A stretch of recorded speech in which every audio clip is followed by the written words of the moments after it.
lung cancer, line up, lung cancer, line up.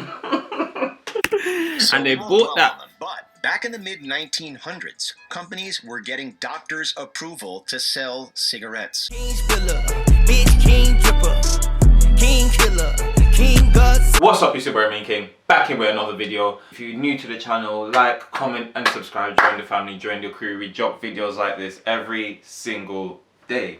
Now today we got 10 biggest lies ever told in history. This one here is provided by TheRichest. They're on 14.9 million views. I'll leave the original video in the description below. So let's make that full screen and jump straight into it.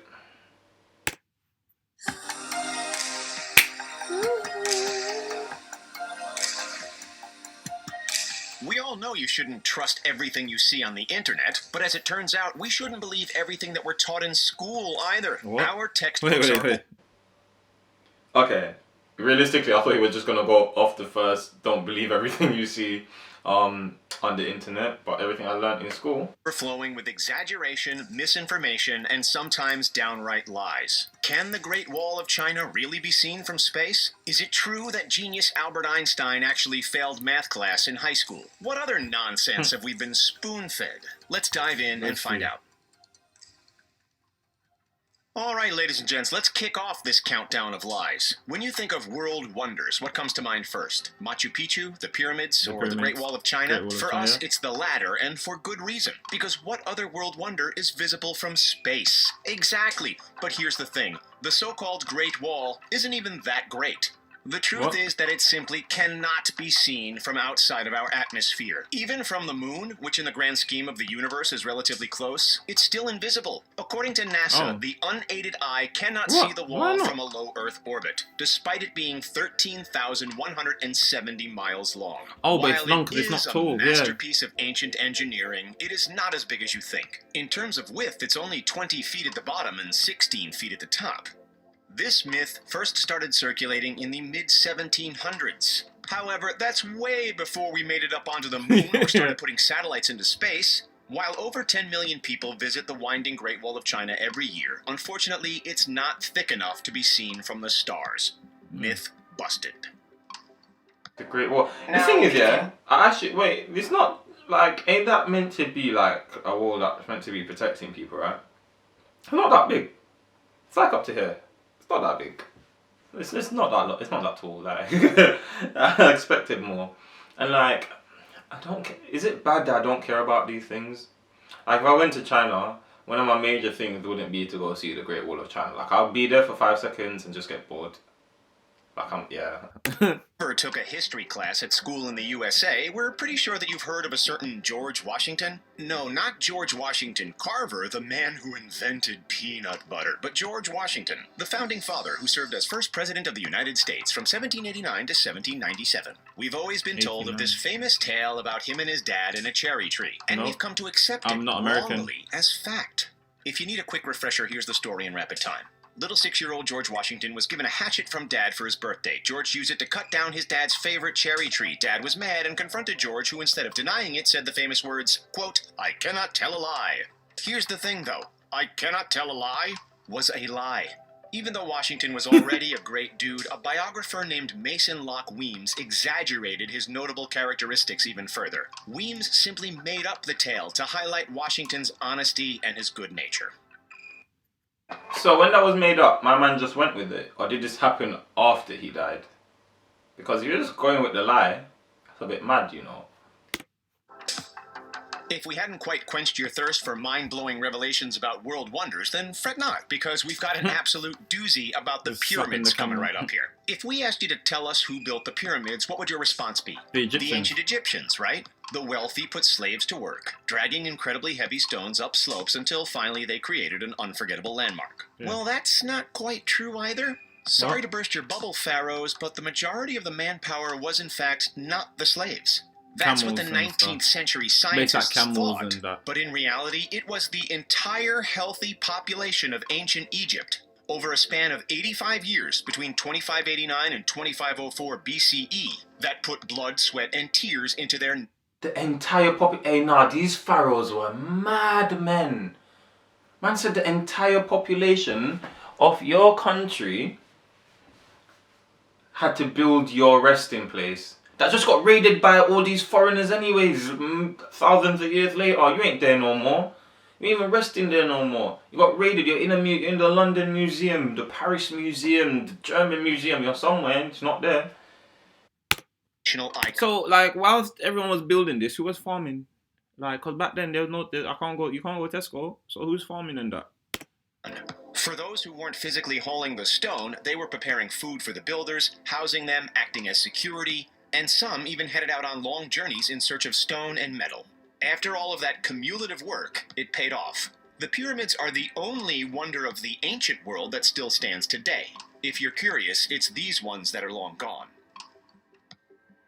Joining the Liar Liar Pants on Fire party next is the one and the only, the totally fake Loch Ness Monster. Of course. We know this isn't exactly a giant shock because it's always been speculative evidence supporting Nessie's existence, but the real lie in this case is the so-called surgeon's photo. This photo, the one that helped Nessie to transition from an urban legend into a realistic and frightening possibility.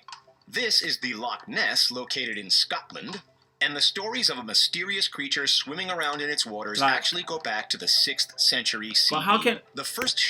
I don't understand this, right? Because if you were going to spot the Loch Ness monster, right? How can you only spot one? Like, there would be more than one, and then by the time there's more than one, there's going to be a few in that water that you're going to see, because they're going to mate, they're going to breed and everything like that. Unless they can only breed once per lifetime, or some dumb shit, but like, then it wouldn't be there anymore, it'd die. Evidence, well, false evidence technically, was taken by Robert Kenneth Wilson in 1934, and was assumed to be accurate for close to 60 years. However, all good things must come to an end, and in 1994, it was revealed that the shape of Nessie was nothing more than a toy submarine in disguise. What was a toy submarine doing there? Long story short, it was deliberately placed by a man named Marmaduke Weatherall. He used to work for the Daily Mail newspaper, and after they ridiculed him for writing a piece about Nessie's footprints, which turned out to be false, he got his revenge, fooling the newspaper as well as everyone else. In the world for 60 years. We've actually got an entire video about Nessie. After this one, check it out. The link is in the description. For 60 Alrighty, years. moving on. Okay, when you think of a Viking, what's the first thing that comes to mind? Besides the boats. That's right, it's those big horned helmets. Yeah, well, we're sorry to say it, folks, but that too is a lie. It's just a stereotype that emerged as the result of Vikings becoming more and more prevalent in mainstream media. As it turns out, however, historians have looked at a number of Viking tombs, and not once have they ever found a helmet that had horns. Wait, people actually thought they wore horns. They just wore them like cap-like helmet things. Like, I'm wearing a do-rag right now. It would literally look like that. It's thin, and it's like a cap-like thing. Like, literally what's on the screen right now. Like, no, they didn't have like big old horns and stuff. What would be the point in that?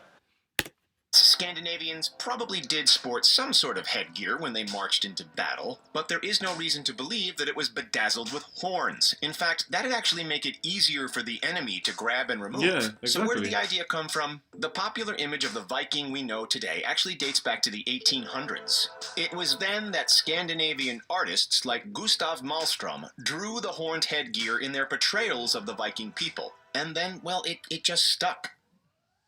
Speaking of unique outfits, our next fib is all about the former king of pop, Michael Jackson himself.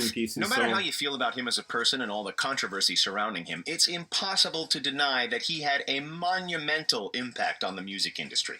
When he wasn't releasing toe-tapping, chart-topping hits, he was creating dance moves, like the moonwalk, that every fan around the world would try to imitate in front of their mirrors at home. Sorry to burst your moon bubble, but that captivating moonwalk wasn't actually invented by MJ. Sure, he showed it to the world when he was performing Billie Jean at the Motown 25th Anniversary live show in 1983, but it wasn't his to show off. Jackson actually learned it from Casper Candidate and Cooley Jackson, who performed it on Soul Train in the 1970s. Even Marcel Marceau, a.k.a. Bip the Clown, showcased the move prior to MJ. And even before those guys... That's calm. Who cares? Without MJ, would the world have done the moonwalk? Just because you... Like, that's the thing with stuff, man. Just because you started... People need to realize, just because you started something doesn't exactly mean... Unless you've branded it and, like, you have actual ownership of it, like on paper. You don't own that thing. Like you can't own a dance move. That doesn't matter if MJ like invented it. I didn't even think MJ invented the moonwalk. I just thought it was a move that he'd done really well, to be honest. Move's inaugural performance came from tap dancer Bill Bailey. Back then, it wasn't even called the moonwalk. Any guesses? The backslide. Anyways, the backslide. Man's trying to walk on the moon, B. Man is trying to do no backslide. Moonwalking like Michael Jackson. What do you mean? Okie dokie. So who here has ever heard of something called carbon dating? No, it's got nothing to do with Tinder. It's a method used to analyze materials that once exchanged carbon dioxide with the atmosphere and decipher when that exchange happened. What? In other words, archaeologists use carbon dating to determine when things were living. We thought that this method was a great way to measure when trees, humans, animals, and plants thrived. And the professor who produced the first carbon dates way back in 1949, Willard Libby, was given the Nobel Prize. So as you can see, the scientific world took it pretty darn seriously. But since then, scientists have actually recognized that carbon dating is subject to error. Why? No. Because of a variety of factors, including contamination by outside sources of carbon in the environment. This affects the natural decay and makes the evidence all a little wishy-washy. Plus, other elements like the fact that the same plant, one in America and one in Greenland, for example, can grow in different eras due to things like temperature variations. Yeah. So if carbon dating isn't actually accurate, then a lot of history as we know it could in fact be a lie. Spooky. The Big Bang. Why did they play the Big Bang Theory intro? Okay, you might not be old enough to remember this. We certainly aren't. But there was a time where the big tobacco companies ran advertising campaigns that said, and we are not kidding, cigarettes are good for your health. These days we are all well aware of the health. They blagged it on a mazzy. Cigarettes are good for your health. That's what they said. That's what they said. They were giving everyone, they basically said line up, cancer, lung cancer, line up, lung cancer, line up. So and they bought that. But back in the mid-1900s, companies were getting doctors' approval to sell cigarettes. In 1951, money talks. That's all I heard is that money talks. That's all I heard. I heard nothing else but money talks. M advertised their filters as just what the doctor ordered. In 1949, an advertisement for Viceroys featured a dentist that told the customers that, as your dentist, I would recommend Viceroys. In the 1920s and 30s, Lucky Strike used celebrity endorsements who would say things like, I protect my voice with Lucky's. And Craven A began marketing its cigarettes under the... This is a great example of, I don't know, let's say, for example, social media and influencers today. Just because their name is on something, just because they say they like that something and that's why you should buy it, or they use it every day, it's amazing, that's why you should buy it. Always remember, pinch of salt. They are getting paid to say that. If you paid certain people enough money, they will tell you, I ate poo this morning and it was delicious. You might even take a bit and say, amazing. If you pay certain people enough, I'm just saying. For your throat's sake, as early as 1939. But as we later found out, this was nothing but lies, sprinkled with misinformation and topped with a few more lies. It worked though. In 1950s America, 45%, yes, 45% of the population smoked. By the numbers, that would have been close to 70 million people. When medicine proved the associated health risks, companies changed their advertising tactics. Instead of, we're good for you, it became, we're not as bad for you as everyone else. And you're gonna smoke anyway, so smoke our product. And the man said, listen, we've already gone through the trouble of getting you addicted, right? You're not leaving us now, so you might as well just come over, you know what I'm saying? Come over here. You know, our cigarettes smoke better than their cigarettes. So just, you know what I'm saying? Let's do a thing. You know who else put out a few false claims? Thomas Edison. Would you believe that one of the most important inventors of the last 200 years, a man famous for inventing the light bulb, didn't actually invent the light bulb? It's a weird thought. Actually, I heard that. I think I was watching maybe something like, it might have even been Doctor Who, and it said something like that, and I didn't believe it, but I was like, car. Managed to file an astounding 1,093 patents, but the light bulb was not one of them. In the year 1800, the first stages of light bulb technology were already in the works thanks to Alessandro Volta. Our main man, Thomas Edison, well, he wasn't even born until 1847, nearly 50 years later. A number of people added different elements to the light bulb. Warren de la Rue made Alessandro Volta's version more efficient in the 1840s. Then English chemist Joseph Swan improved it again in the 1860s. But it was Edison in 1879 who created the cost-effective finishing touches and took it to mass market. Hardly an original idea. Not original, but money have to make. Okay, from one famous inventor to another. Yeah. There is no way Einstein failed math class. I'm saying that right now. Just saying. Einstein, the man famous for having a giant brain and creating the theory of relativity. Couldn't even pass math class in high school. How is this possible? It's not. It's a lie. For a long time, it was widely believed that the ingenious Einstein actually failed basic math. But why is his hair like that, though? Like, is he just saying, I don't care, man. I'm just going to wake up and go out and live my life like this? Why is his hair like that? It was the complete opposite. He'd already mastered differential and integral calculus by the time he was 15. And just like all kids at that age do in their spare time, he came up with an alternative for the Pythagorean theory, just for fun. Just for fun. For a quick bonus entry. Ooh, bonus round. Drum roll, please. This is a modern lie that pops up every single day, and it's called Photoshop. Take a look. Miranda Keir's waistline was changed for the cover of Vogue. And according to the 2016 Maxim magazine, Priyanka Chopra has no armpits. We have seen... And then I'm putting Photoshop in it like we don't already know about Photoshop. That was the video. If you let us know what you didn't know in the comments below. Did you learn anything new from watching this video? I sure did. Well, I honestly, I thought my man invented the light bulb. I can't lie. I thought, like, literally that's the only thing I know him for. I don't know what else he invented. 1,093 other patterns. He invented 1,093 other things from scratch.